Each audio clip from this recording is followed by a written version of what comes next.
I'll never forget that day when I asked myself the question, is this it?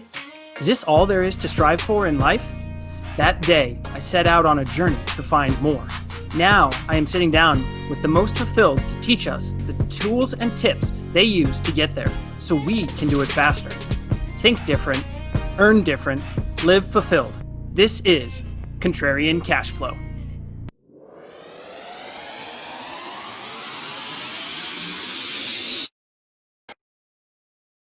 Welcome in, Contrarian Cashflow. I've got Brian Adams with me today. Brian, how are you doing this afternoon?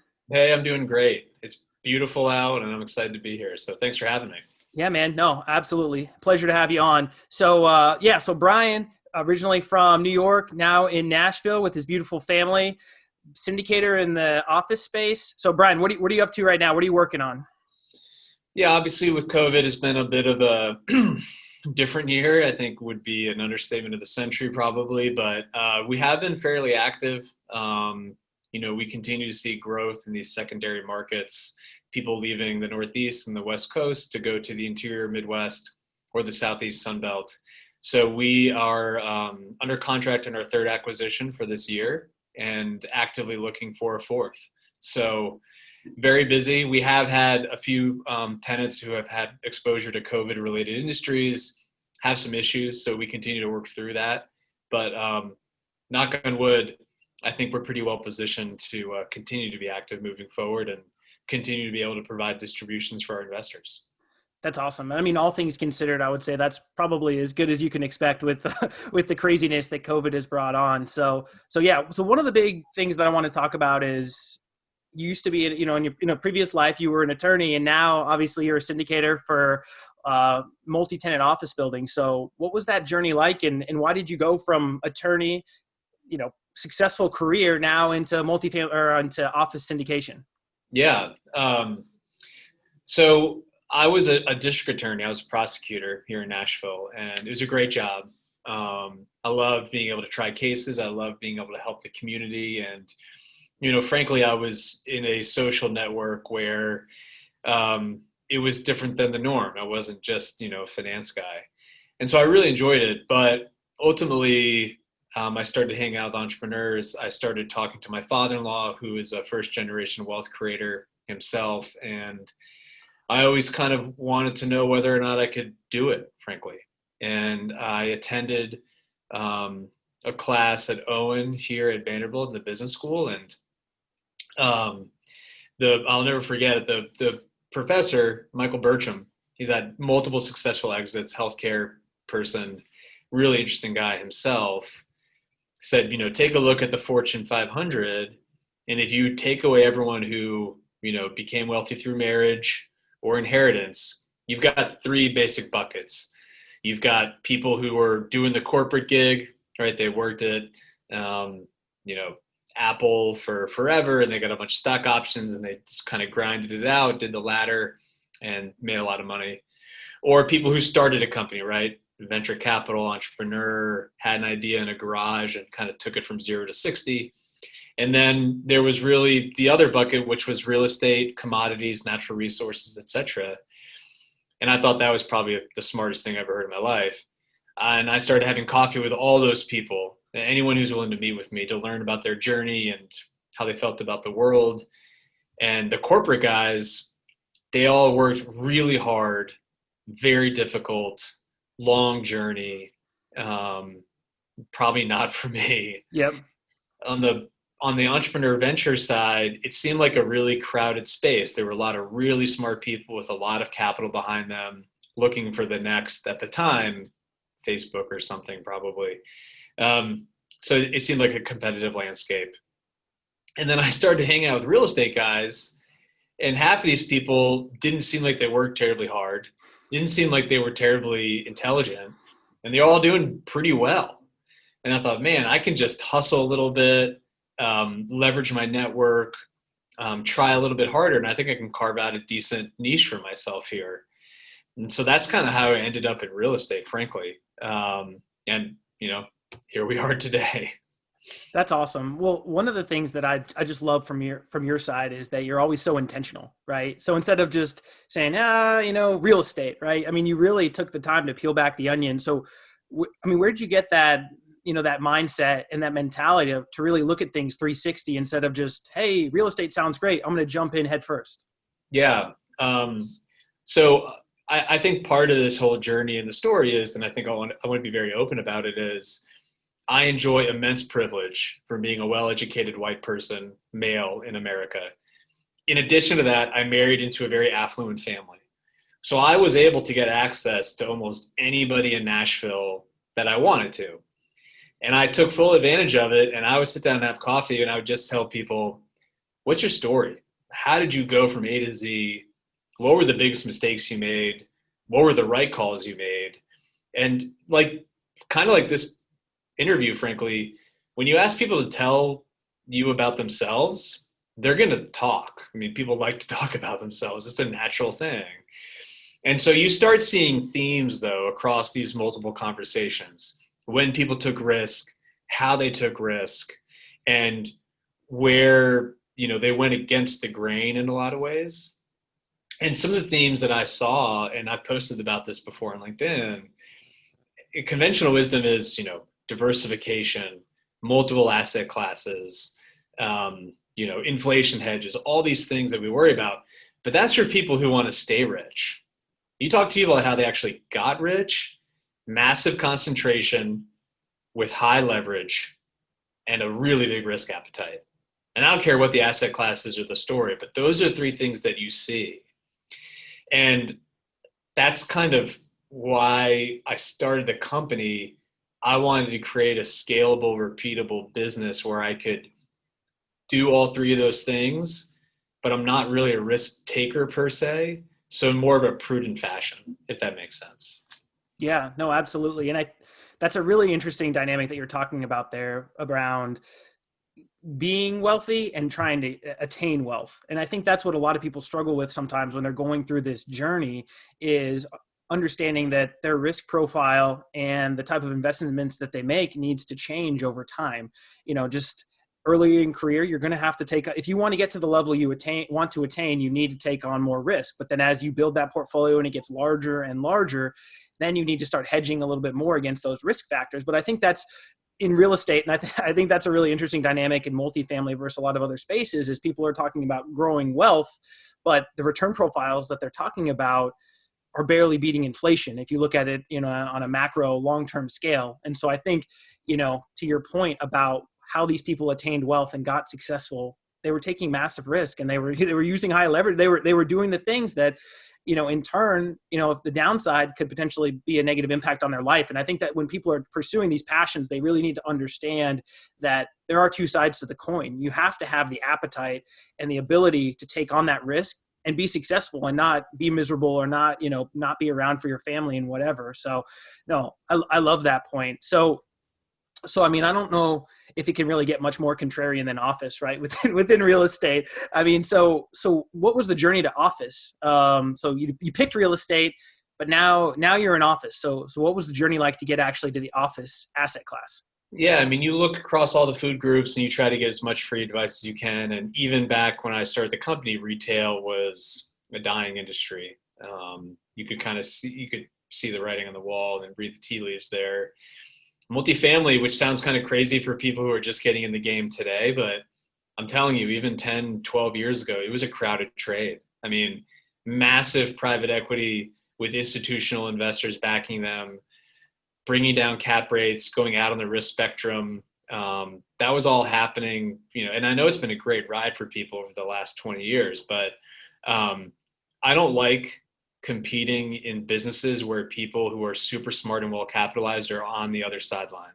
And that's what multifamily felt like. It just felt like, a very difficult place to carve out a niche. And industrial warehouse and flex, I wasn't smart enough to get in that game early. So it just wasn't really on the forefront. And office seemed like a place where when I talked to my peer group and network and potential investors, their office exposure was typically, through a fund of funds or REITs or maybe a one-off deal that their buddy brought to them. But there was no really professional middle market managers bringing them opportunities. And so I felt like, well, here's a space that the market is kind of wishy-washy on. And there seemed like there could be appetite there. And I think it's important, to your point, which is a really good one. It's about the risk adjusted returns, right? So if you're going to do a brand new Class A multifamily deal in a primary market, that's great. But it's probably not the right thing for a taxable high net worth individual if you're buying it at a 4 cap, right? I mean, it's all about that risk reward trade-off. Yep. And office seemed to be a good middle ground where I could still buy things at an 8 cap or a 7 cap. I could still solve for an 8 to 10% cash on cash yield. And I didn't think the risk was there. I thought the market was that there was an inefficiency there that I could take advantage of. Yeah, absolutely. And I mean, it gets back to that point about how you even got to real estate in the first place. I love the way that you talk about why you got into office. And one of the benefits of office is the credit worthiness of many of the tenants. I mean, one of the recent deals that you had in Kansas City, I mean, you're working with some of the top companies in the world that have office space within your building. So, I mean, I guess kind of comparing that to say, obviously A class in primary markets in a multifamily, but let's say like, a B minus or C plus deal, even in a primary market versus, some of these deals you're taking down in, say, even the most recent deal here in Overland Park. I mean, you're taking on some pretty interesting tenants and some recession resistant ones. So what's kind of the tenant profile of the buildings that you guys, the multi-tenant buildings that you guys take down? Yeah, it's a mixed bag between local regional credit and true, institutional credit rated tenants. I'd say it's probably 50-50 across the portfolio. And I think that's another issue that people have with office is, well, it's commoditized space. You can't differentiate yourself in the marketplace.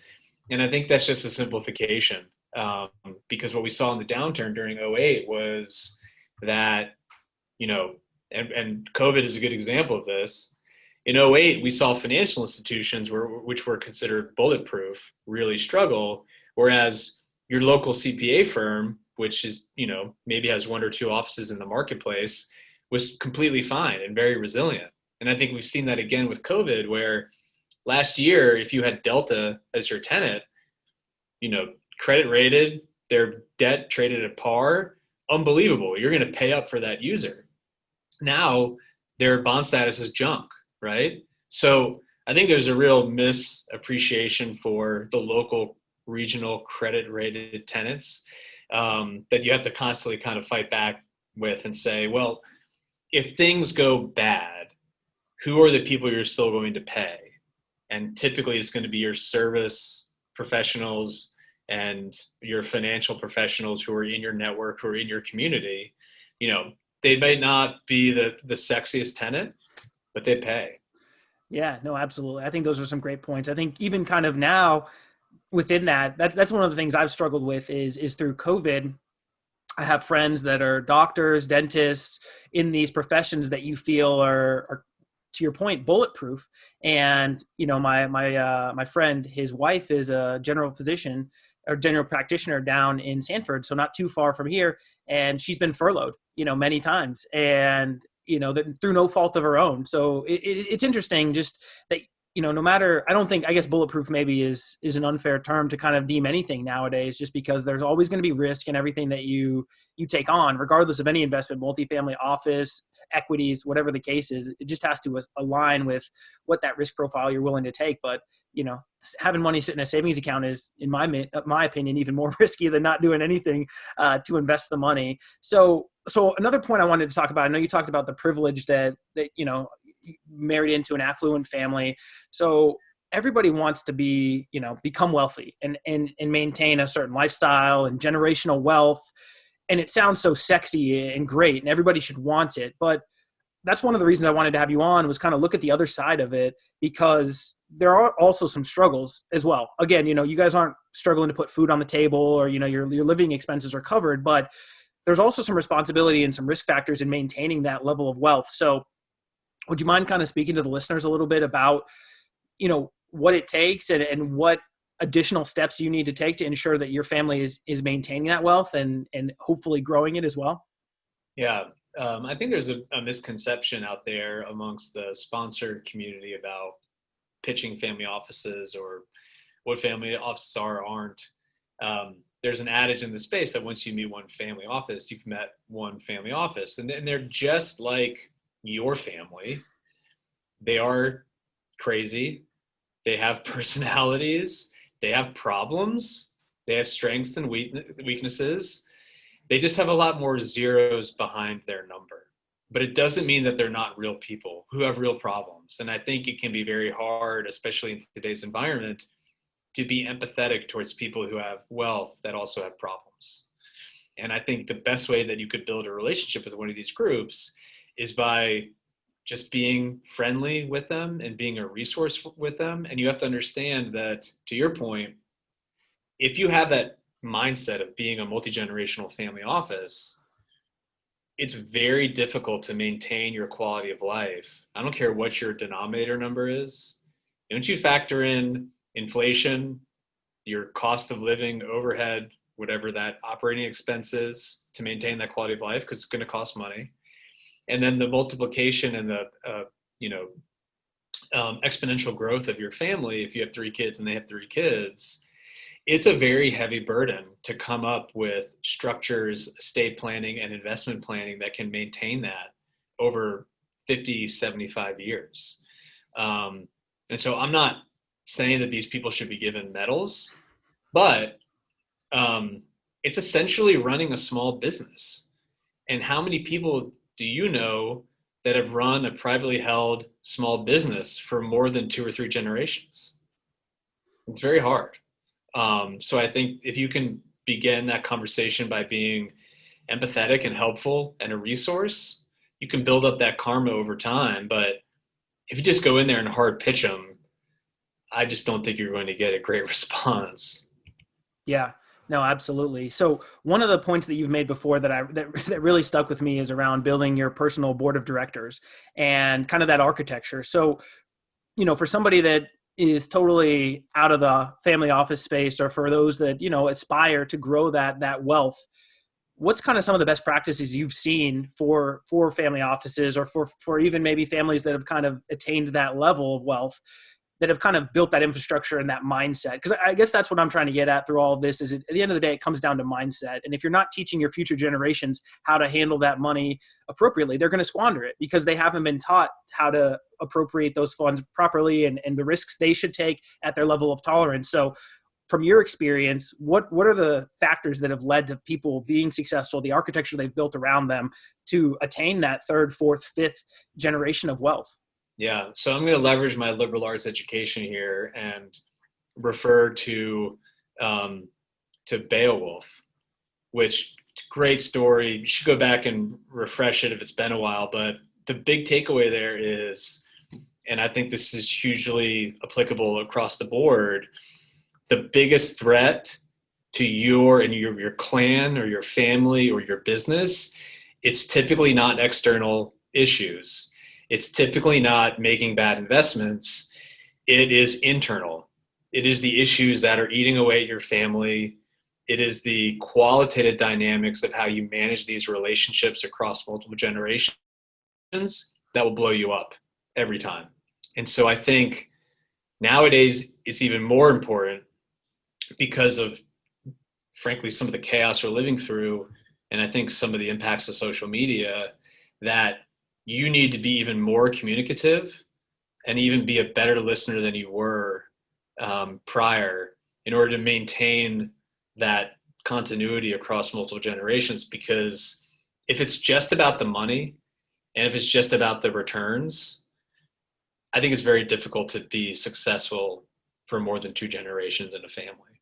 I think it has to be more about the culture and your identity and the story, and being a good steward for multiple generations of families for a higher purpose. And that can be very different for every different family, but I don't think it can just be about the metrics and the dollar figures, because then you lose touch with that culture. And so, for me, I think it's important to have the wealth manager and the estate and tax attorney. But honestly, it's just as important to have, a therapist in the house, or somebody who's able to facilitate these conversations. So that would be my kind of free advice there. Yeah, that's awesome. I mean, that's the stuff that I'm trying to get to on this, is that, you got to be able to change your mind and have that thought process to say it is for a higher purpose. It's great to chase money and dollar signs, and everybody wants to be wealthy and well off and be able to provide for their family. But if it's strictly around just the dollar signs, that's ultimately going to lead to, because then you're not going to teach your children. You're going to say, okay, here's the nice car, here's the private college education, right? They're not going to feel the same level of attainment that you do when you're going out there and struggling to make those ends meet and to bring on those opportunities. So that's outstanding. So I guess a little bit on the negative side of things. So when you do talk to family offices and you see disputes, like you said, family office at the end of the day, they're families. And a lot of times there is some craziness that goes on and happens. So I did kind of want to touch on a little bit. I mean, what type of struggles have you seen in regards to, either generations moving on and then infighting potentially between generations in terms of estates and stuff? I mean, so what have you seen from your experience, some struggles and some negative family implications from this wealth overall? I mean, I think I've seen a lot of different things. I wouldn't know where to start, but the fact pattern that you often see is, a first generation wealth creator entrepreneur that has trouble giving up control over an entity that created. And frankly, there's often a dynamic of, this first generation wealth creator built this infrastructure of this family office, but he never asked anybody else in the family if they wanted it. And there's some resentment and dynamics there of, well, I built this big, beautiful thing. What do you mean you don't want to do it? Because that was his vision or her vision. It wasn't their vision. And that's when it comes down to communicating. And I don't just mean, Russian democracy where you have to vote, but there's only one candidate. I mean, an actual engaged conversation of, well, if this is a multi-generational corpus, an investment vehicle for the benefit of my lineal descendants, it's probably worth talking to my lineal descendants about what they want. But that conversation typically never happens. Does that make sense? Yeah, no, that's so important. I mean, and it's funny because everything you're saying stems from communication, right? Communication between generations, and I guess back to that higher purpose. I think through a lot of this, from what I'm learning, is I think people are chasing dollar signs, or they're chasing this goal that they think is going to be important to them. But once they attain it, is that really what they've wanted? And it's great, like you said, to be at the top of the mountain. But now all of a sudden, if, you're, multiple time divorced, you don't talk to your kids, you've got all this money and these means, but maybe people don't want that. And I think that's just, people need to really take a deep dive into their life and understand what they want from it, and understand everybody has struggles. Of course, some people are better off or more privileged than others, but at the end of the day, you really need to take advantage and handle on your life that's in front of you. Yeah, it can be very hard because you're in an isolated environment where there's very few people that are empathetic towards your position. And I've found that reflecting on death daily, not in a morbid way, but this is something that will come to me, and it will be something that comes to my wife, it will be something that comes to my children. Like, ultimately, we're all worm food. And I had a call this morning with this family office relationship. He lives in Jackson Hole. He lives ostensibly a terrific life. They own sports teams, like professional sports teams. And they're getting crushed right now. Right? And so for you would say, yeah, but for him, the glass is half empty for sure right now. And I think it's very hard when you're a scrappy sponsor entrepreneur pitching these people. It's very difficult to truly be empathetic and put yourselves in their shoes and say, I don't understand. Writing $1 million check for them is like a rounding error. Yeah, but that is not the point. Yeah. No. They are having issues and struggles just like everybody else. And you have to be comfortable with that. I mean, they're not an institutional private equity group with no soul. These are real people. Right. Right. No, that's a great It's point. not the right capital partner for everybody. Even though you think it's going to be this great AUM, it's about managing that relationship as much from the sponsor as it is from the family. Yeah, absolutely. Well, so one thing I'm always curious about, so I'm a father, you're a father as well. So what's the family dynamic like, So I mean, you've got your syndication business, you've got your father-in-law, you've got the family office that you're on that you're within. So what is that dynamic like, and what are those dinner time conversations with your wife, and then kind of the immediate family as well, just around kind of how you guys are looking to move to that next generation and ensuring that they're set up for success? Yeah, we try to keep guardrails up. Well, we try not to talk about business um, after the sun goes down, unless we're on a family retreat or it's a board call or a meeting or a business dinner. But our household tries very hard to delineate between work and play, to avoid blurring those lines. Um, and there's different engagement across the family, as you can imagine. One of the culture points for us is that everyone has to have a day job. You have to work. And the family partnership and the corpus is there to allow you to be of service or be an entrepreneur. Because we know that every generation needs to have a wealth creator in order to maintain this long term.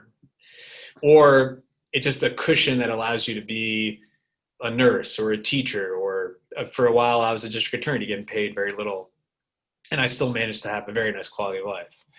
So those are kind of the touch points for us. But it can be very difficult. I mean, next week I've got a bunch of evening meetings just to do with family business, and it's tricky as a son-in-law. I'm not directly benefiting from this, right? I certainly am through my wife, and I get to have all these great things and this nice life. But I mean, when he passes away, those dollars are not coming to me. And yet I'm spending a lot of time and energy there. And we have another cultural point where we don't pay people in the family to do the work. It's just expected of you. So I don't have a great answer for you other than it's a work in progress. And I think you need to be really mindful of carving out specific time to focus on it, but also being really good about carving out time to not work, because after you put away your day job, there's always more that you could be doing on the family side, but it'll lead to burnout, and that's not productive for anybody. Yeah, well, I love that guardrail analogy, because I think that's one thing that, of course, we're not at the scale, but my wife and I are dealing with different scenarios, be it entrepreneurially or just through our W-2 careers, and I think we do a pretty good job, but we could do even better about turning the phones off and not being. It was something I was really good at before COVID, and I don't know why, but forever. I guess I'm just waiting, since things are in slow motion. I'm just waiting for something to happen, So I'm just Yeah, like, this is a good topic and a good. I read an article about this, and I suffered from it too. It's almost because the world is so messy that you don't want to switch work off, because dealing with the reality of what's happening is worse than work. I didn't think about it that way. Yeah. So I mean, I know for me, psychologically, this has been a struggle. I mean, I'm an outgoing person. I'm a sales guy. I'm in outside sales. And so that's what I really aspire to, and go meet customers, go on site, go lunches, dinners, social events and gatherings. And so that's been one of the struggles for me, at least in North Carolina. We haven't, we're fairly open, but still businesses aren't, corporations aren't open and things of that sort. So no, that's a really interesting perspective. And I that totally makes sense. So maybe I shouldn't be so hard on myself. I mean, yeah, you should be kind to yourself, and also be understanding that between the day job of being a sponsor and the evening job of the family, you could work 20 hours a day, but are you actually creating value 20 hours a day? That's where I think the big takeaway is like, we can all work really hard, but so do washing machines. Like, what are you doing? Are you providing value or creating value? And that's where I think COVID has been a good reset for me personally, is maybe I don't need to travel as much as I used to. Maybe I don't need to put in all the hours I used to. and I can actually be more productive in a lot of ways because I have more energy, fresher perspective, and a different mindset after I actually take time off. Absolutely. Absolutely. I mean, yeah, this has been a reset for all of us, right? I mean, at the end of the day, we've all looked at things that we felt were important to us before and probably realigned things that were lesser important to us. And now they're, we're like, we can't live without this. This has got to be something within our lives. So that's an outstanding point. So well, I got one more question before the last Contrarian 3-pack. So for somebody that, is earlier in career and, in a successful role and having a decent amount of income, but looking to attain that next level. I mean, what is kind of your recommendation for them? You've talked to a lot of different people. You've seen a lot of different perspectives. What does it take to get from successful upper middle class to the level that you can actually attain generational wealth and start potentially building your own family office? Yeah, I think it goes back to one of the lessons I learned very early on, which is oftentimes you meet with successful people who are in their 50s, 60s, 70s, and the story looks really clean from there. When you talk to this person, they're like, oh, well, they started this company and then it went public and it was great. And now they've got a diverse portfolio of stuff. But if you actually like put the truth serum in them and ask them, it was a mess probably. And like, there were probably a lot of people that are upset. There were probably a lot of, tears. But again, I think massive concentration and massive leverage is what it takes if you want to get there. But I mean, if you look at, Bezos and these other guys, majority of their wealth is still tied up in a single asset. Yep. And they just have a ton of zeros. So it doesn't seem like that big of a deal, but that's how they got there. And that's typically, those guys typically don't change very much throughout their careers. And I think that's something that you see repeated across, if you look at, the barons of the 19th century, et cetera, they picked an industry and they went all in on it. And so it's not for the faint of heart, because that has huge risks associated with it. Yeah, absolutely. And I mean, obviously it's been a theme throughout this conversation, but I think that mindset and understanding back to the risk tolerance, if you want to attain that level of success and that level of wealth, it's going to be a struggle. There's going to be a lot of pain points along the way. And can you really push through those struggles and those roadblocks? Yeah. And I think it's important too, when you can get somebody who has had a ton of success and will be very open and honest with you. I know I've experienced this myself when I set certain milestones or had that mindset of when I do this, everything's going to be great.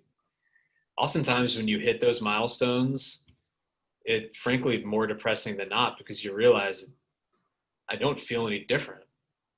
And, you look at these guys, I mean, Warren Buffett doesn't live with his wife. Bezos is divorced.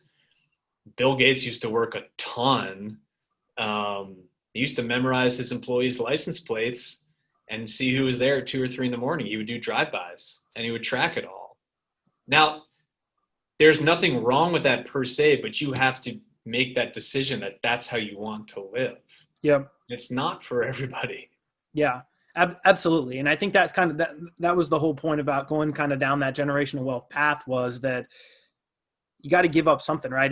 You can't have your cake and eat it too. If you want to get to that level and reach that level, and, there's plenty of publications written about, even if you talk about, Einstein and some of these great people, but you look at their social spectrum and they've created these tremendous things. They've had scientific breakthroughs, but at the end of the day, at least everything I've looked at psychologically and all the readings that I've had are around relationships. And as you invest in those relationships, back to the communication, that's, people aren't going to lie on their deathbed saying, hey, I wish I could have worked more. It's, hey, I wish I could have spent more time with the ones that I loved. And I think that's kind of, kind of the basis for this whole conversation, is just make sure that what you're willing to give up is going to be worth it in the end for the outcome that you want to aspire to. So, all right. So I got 3 questions for you. So the Contrarian 3-pack. So I know this one's a little bit off, but so what do you think the most contrarian investment is that you've made within your portfolio before?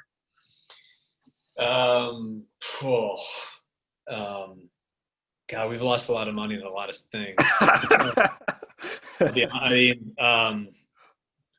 we were into publishing, for-profit education.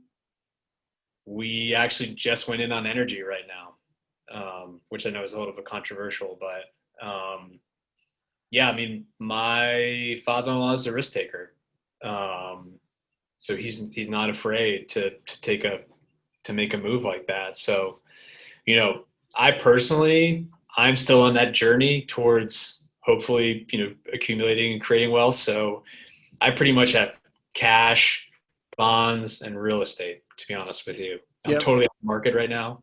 And, I don't think I have too much real estate exposure, but it's all I have personally. And, suburban office is probably my contrarian play right now. That's where I am. So we'll see if it works out. Yeah, if anyone's following any of the content that you're putting out there on LinkedIn and other areas, they're going to see that suburban office. I'm very bullish on suburban office. I think that's a great play right now. Absolutely. So, I am right there with you. So we talked about family. We talked about your kids. So what is your favorite activity that you guys do for fun when you guys have a little bit of free time away from the real estate and the family business? Yeah, that's a good question. And I've started being more intentional about making the weekends, because for a while it just kind of felt like another page of the calendar. And we've started doing like small group Sunday fun days where we invite 5 other families over. We have a big piece of property and the weather is perfect this time of year in Nashville. So we get like potluck food and everyone brings their kids over, and we get like a obnoxiously big bounce house, like obstacle course thing, like Billy Madison when he graduated second grade. And we just have fun with it. People bring over different things. So I think the extent that I can spend time with my kids outside, away from phones, and engage with other adults, given everything happening right now, that's my favorite activity. So we're doing that again Sunday, actually. So what action offers you the most fulfillment outside of professional business and career within your life? Yeah. My children go to a private school here in Nashville, and my wife and I have decided to that's going to be our focus while our children go to school there, is to support that institution, both kind of with our social capital and our actual, dollars capital. And so with COVID, it's a bit of a challenge right now, but we're super engaged with the school. It has a lot of really cool diversity programs that it's trying to roll out. It's very progressive. And so instead of kind of spreading things around, I apply the same mindset to the nonprofit space that I do to the for-profit space, which is kind of pick something that you want to be focused on. Don't go to all these different dinners and events, kind of go all in on one organization and institution. And so that's where we spend the majority of our efforts, I would say, both from a wallet standpoint and a time and emotional standpoint. That's awesome. I mean, I think that's an area that just needs so much help in general is early childhood education. And, we can argue probably about what we wished was taught in schools in general around success, mindset, financial matters, right? A lot of the things that we've had to learn through the school of hard knocks. I think actually, to your point earlier, I think education is super interesting, and the way people give to education or don't, because it's just like single family homes and multifamily apartments, because everyone has at one point gone to school, so they think they're an expert about educational policy. And I think multifamily suffers from the same fate of, well, I rented an apartment for years, I can do this. Well, maybe, but maybe not. Absolutely. It's easy. It's relatable. Right. And I think that's kind of the challenge that I feel like people are sucked in is, the know, like, and trust, right? That's what everybody's out there trying to do is, me, you like me, you trust me, you'll invest in my deal. And I just think people are leaning too much on that versus the actual outcome of the investment and the asset. And that's what scares me. But everybody has their own prerogative to make whatever investments they feel are worthy of their dollars. But Brian, man, this was awesome. I really appreciate your perspective and the knowledge that you dropped. So how can the audience and the listeners get in touch with you out there looking to connect? Yeah, I appreciate you having me on. This has been awesome. And I think the questions were really good. And it's always fun to have a conversation with somebody that you've known. I've gotten to know you really during COVID. Never met in person, but we've talked quite a bit. We met on LinkedIn. So yeah, people want to get in touch with me. I'm super active on LinkedIn, as you've mentioned throughout this conversation. Brian C. Adams, Excelsior Capital. If you send me a message, I'll respond to you. We'll set up a call. Whatever I can do to help, introductions, free advice. You probably get what you pay for, but I'm happy to do it. And then you can sign up to the website, excelsiorgp.com. We have a newsletter we send out. We put a lot of content out there in terms of blog pieces, webinars, and we try to be kind of a thought leader with not just real estate, but taxes, insurance, finances, politics, things that I think people need to be aware of. We spend a lot of time trying to put that stuff out there. So would love for you to become part of the community.